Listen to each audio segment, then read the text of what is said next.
Hello friends, welcome in education आश्रम।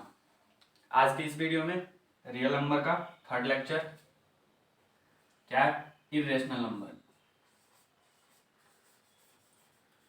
Irrational number, rational number पढ़ लिया था। देखिए, रेशनल नंबर में क्या बोला था कि number which can be expressed in the form of P Y Q. जो पी वाई क्यू के फॉर्म में एक्सप्रेस्ड किया जा सकता है वो रेशनल नंबर होता है।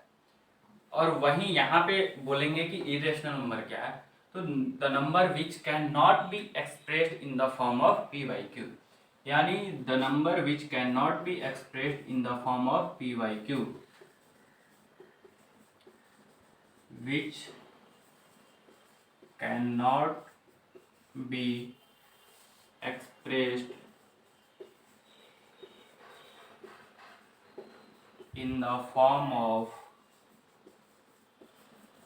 p by q। p और q क्या है? इंटीजर है और q is not equal to zero. यानी इस फॉर्म में अगर नंबर को रिप्रेजेंट नहीं किया जा सकता तो वो क्या है? इरेशनल है। यानी सिंपली आप बोल सकते हैं कि जो नंबर आपका रेशनल नहीं है, जो नंबर आपका रेशनल नहीं है वो क्या है? इरेशनल नंबर है। यानी जो रेशनल नहीं है वो इरेशनल नंबर है। सिंपल सा। वैसे यहाँ पे कुछ, वहां पे क्या देखे थे? टर्मिनेटिंग नंबर देखे थे और नॉन टर्मिनेटिंग रिपीटिंग नंबर देखे थे। वैसे ही यहाँ पे जो आता है आपका non terminating non repeating number आता है। क्या होता है? Irrational number. इसका डेफिनेशन एक और भी बोल सकते हैं, the number which is non terminating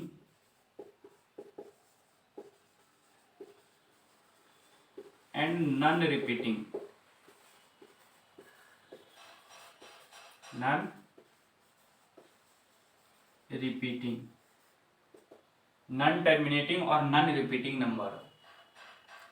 इसका डेफिनेशन ये भी है कि जो number non terminating non repeating हो वो भी इरेशनल नंबर है। जैसे डेसिमल फॉर्म में आप देख सकते हैं 0.1 0 1 00 1 000 1 4 टाइम्स 0 1 5 टाइम्स 0 1, और ये चलता रहेगा ऐसे ही।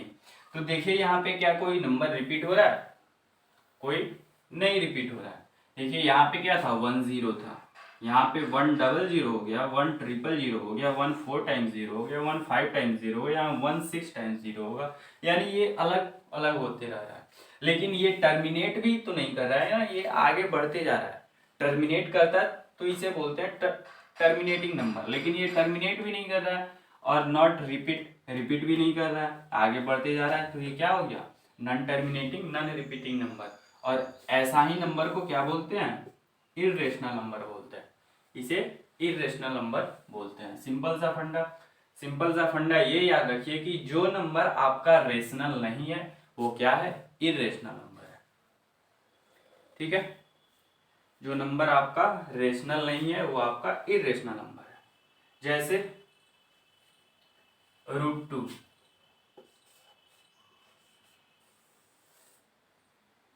√2 आप बोल सकते हैं यहाँ पे √2 को कैसे एक्सप्रेस कर सकते हैं? √2/1। क्या ये पी वाई क्यू के फॉर्म में है? बहुत सारे स्टूडेंट बोल भी सकते हैं कि ये पी वाई क्यू के फॉर्म में है, लेकिन नहीं है। क्यों नहीं है? क्योंकि ये √2 क्या है? इंटीजर नहीं है। मैंने डेफिनेशन में क्या बताया था? पी और क्यू इंटीजर होना चाहिए, लेकिन √2 इंटीजर नहीं है, जिसकी वजह से ये रेशनल नहीं है। तो √2 आपका कैसा नंबर हो गया? ये एक इरेशनल नंबर होगा। तो इरेशनल नंबर इसे कैसे प्रूफ करेंगे? प्रूफ भी तो करना पड़ेगा ना। कैसे हम मान लें कि ये √2 इरेशनल नंबर है, तो प्रूफ भी करके आगे देख लेते हैं उसे।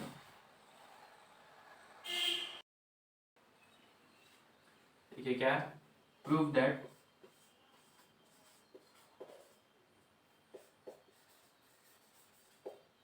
√2 इज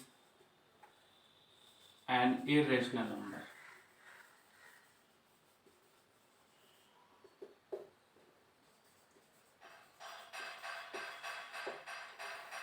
प्रूफ करना है कि √2 आपका इरेशनल नंबर है।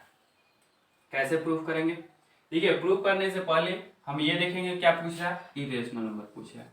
तो डायरेक्टली हम इरेशनल नंबर प्रूफ नहीं कर सकते। सिंपल अगर ये बताइए, हम इरेशनल और रेशनल का डेफिनेशन आपको पता है। सिंपल क्या मैं बोल दूं, अगर √2 रेशनल नहीं है, अगर √2 रेशनल नहीं है तो वो इरेशनल होगा। क्या ये सही है? जरूर बताइएगा कमेंट सेक्शन में। मैं ये बोल सकता हूं कि √2 अगर रेशनल नहीं है तो वो इरेशनल नंबर है। सिंपल सा है, क्योंकि वहां भी मैंने पढ़ा था कि जो नंबर रेशनल नहीं होते हैं वो क्या होते हैं, इरेशनल होते हैं। वैसे ही यहाँ पे भी अगर √2 आपका रेशनल नहीं है तो कैसा है, इरेशनल है। सिंपल। तो इस √2 को हम क्या प्रूफ कर दें कि ये रेशनल नहीं है, तो सिंपल हम बोल सकते हैं कि ये इरेशनल है।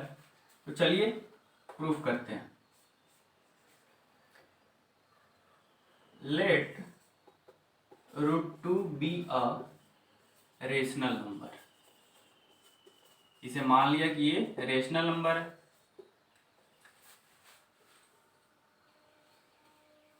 ठीक है, एंड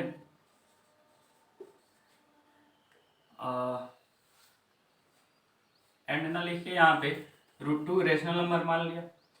तो √2 को हम a/b के फॉर्म में लिख सकते हैं, यानी p/q के फॉर्म में लिख सकते हैं। Where HCF of a and b is 1। a और b का HCF कितना है, 1 है। ठीक है, क्रॉस मल्टीप्लाई कीजिए, क्या हो गया, √2 इक्वल a, दोनों साइड स्क्वायरिंग कीजिए, क्या हो गया, 2b² इक्वल्स टू a²। ठीक है, अब यहां से देखिए आपका यूक्लिड डिवीजन लेम्मा लग रहा है, यूक्लिड डिवीजन लेम्मा लग रहा है। तो सिंपल यहां से बोल सकते हैं आप कि 2 डिवाइड्स a²। आप यूक्लिड डिवीजन लेम्मा से जब देखेंगे तो ये 2 जो है आपका a² को डिवाइड कर रहा है। अगर 2a² को डिवाइड कर रहा है तो सिंपली आप ये भी बोल सकते हैं कि 2 डिवाइड्स a ऑल्सो। 2 क्या है, सॉरी 2 जो है आपका a को भी डिवाइड करेगा। ठीक है, तो पहला ये आया, याद रखिए। ठीक है, अगला नंबर मैंने माना, लेट क्या माने, a इक्वल्स टू 2c। मैंने ये माना कि a का वैल्यू क्या है, 2c है। c यहाँ पे कोई इंटीजर है, c इज इंटीजर, c कोई इंटीजर है। पुट करते हैं इसमें, क्या हो गया, √2b इक्वल्स टू 2c। दोनों साइड स्क्वायर करेंगे, स्क्वायर करेंगे तो क्या हो गया, 2b² equals to 4c²। Cancel कीजिए इसको, b² इक्वल्स टू 2c²। देखिए यहां से भी आप लिख सकते हैं यूक्लिड डिवीजन लेम्मा लगा के कि 2 जो है b² को डिवाइड कर रहा है। यहां से लिख सकते हैं 2 डिवाइड्स b², और सिंपली 2 डिवाइड्स b। पहला ये आया, दूसरा ये आया। 2 जो है a को भी डिवाइड कर रहा है और 2 b को भी डिवाइड कर रहा है। लेकिन मैंने जब माना था यहाँ पे शुरू में कि ये एक रेशनल नंबर है और a और b का HCF 1 है। जब a और b का HCF 1 आया तो फिर ये 2 कहाँ से a और b को डिवाइड करेगा। सिंपल सा बात है भाई, जब HCF 1 आ गया तो फिर ये कैसे डिवाइड करेगा। यहाँ पे 2 भी तो आ रहा है तो यहाँ पे HCF 2 आना चाहिए ना। तो सिंपल मेरा क्या है कि ये माना हुआ मेरा गलत है। जो मैंने पहले माना हुआ था वो गलत है, गलत है तो गलत है। तो यहां से लिख सकते हैं दिस कंट्राडिक्ट्स,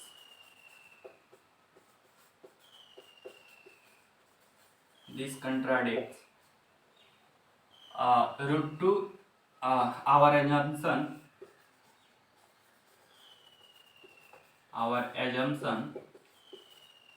is wrong, यानी जो मैंने माना था वो गलत हो गया।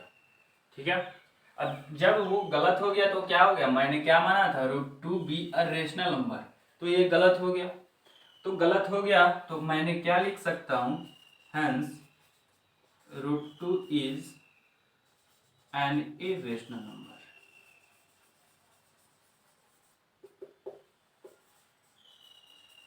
क्या लिख सकता हूं, बताइए, यहां तक किसी को कोई दिक्कत? मैंने HCF1 माना था, लेकिन यहाँ पे कुछ और आ रहा है, तो आपका एजम्पशन क्या हो गया, रॉन्ग हो गया।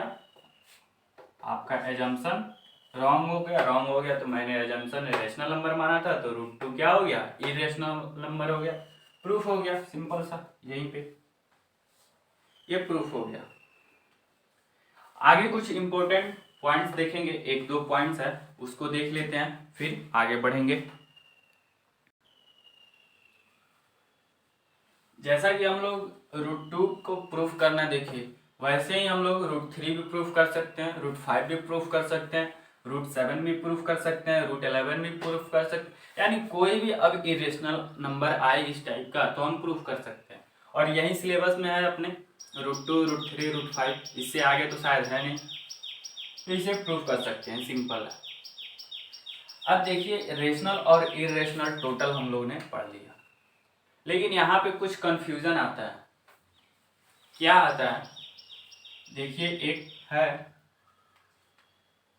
पाई, ऑब्जेक्टिव क्वेश्चन में आ सकता है। पाई का वैल्यू कितना होता है आपको पता होगा, पाई का वैल्यू 22/7 लेते हैं। ठीक है, एक्चुअल वैल्यू जो होता है आपका 22/7 नहीं होता है, एक्चुअल वैल्यू आपका 22/7 नहीं होता है, लेकिन हम लोग लेके चलते हैं कि पाई का वैल्यू 22/7 होता है। तो यहाँ पे देखिए 22/7, चलिए लेके मैंने चला 22/7, क्या ये रेशनल है कि नहीं? 22 भी इंटीजर है, 7 भी इंटीजर है, PYQ के फॉर्म में, 7 जीरो भी नहीं है, यानी 22/7 जो है आपका इज अ रेशनल नंबर।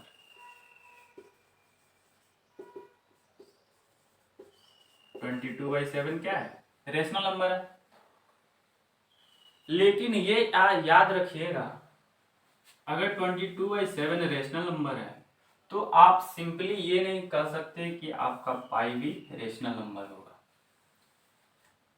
ये याद रखिएगा।